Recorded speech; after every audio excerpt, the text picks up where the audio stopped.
নওগাঁর শত বছরের ঐতিহ্যবাহী পাতি দিয়ে মাদুর তৈরির কুটির শিল্প অস্তিত্ব সংকটে পড়েছে। বাজারে ক্ষতিকর রঙিন প্লাস্টিকের মাদুরের আধিপত্য আর সরকারি পৃষ্ঠপোষকতার অভাবে জেলার প্রাচীন এই হস্তশিল্পটি এখন বিলুপ্তির পথে।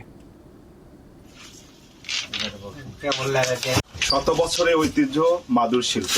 এই মাদুর শিল্প এখনো টিকে আছে নওগাঁর কিছু এলাকায় এবং শত বছরের ঐতিহ্যটাকে টিকে রেখেছে এখনো নওগাঁর কয়েকটি গ্রামের এই মাদুর শিল্পের কারিগররা। তবে মাদুর শিল্পের সঙ্গে যারা জড়িত তারা জানিয়েছে যে একসময় এই মাদুরের কদর থাকলেও এখন কিছুটা কমেছে প্লাস্টিকের ভিড়ের কারণে। তবে মাদুর তৈরির সঙ্গে জড়িত যেসব কারিগর রয়েছে তারা জানিয়েছে পরিশ্রমের কাজের তুলনায় মাদুর তৈরি করে তারা যে খুব একটা লাভ করতে পারছে তেমনটি নয়, কিন্তু পারিবারিক ঐতিহ্য এবং পেশাগত কারণে তারা আজ এটি ধরে রেখেছে। আমরা বিছনা মাদুলি তৈরি করি, কিন্তু প্লাস্টিকের বিছনা রংচং ওই জন্য আমাদের বেচা কিনা কম।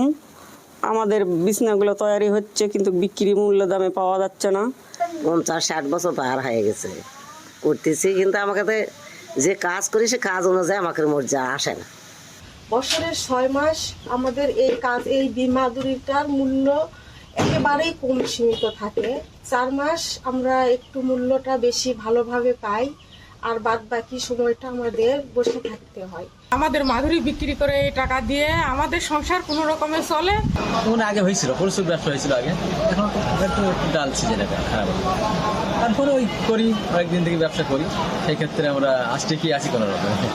সরকার যদি আমাদের কিছু যদি হেল্প করে, মন করো যত মন করো ব্যবসায়িক আছে বা যারা আবাদ করে তাদের যদি লোন টোন দেয়, সরকার যদি এই শিল্পটির দিকে নজর দেয় এবং এই মাদুরটাকে দেশের গণ্ডি পেরিয়ে বিদেশে যদি চালান করা সম্ভব হতো, তাহলে এই মাদুর তৈরি করে কারিগররা পারিশ্রমিকটা ভালো পেত।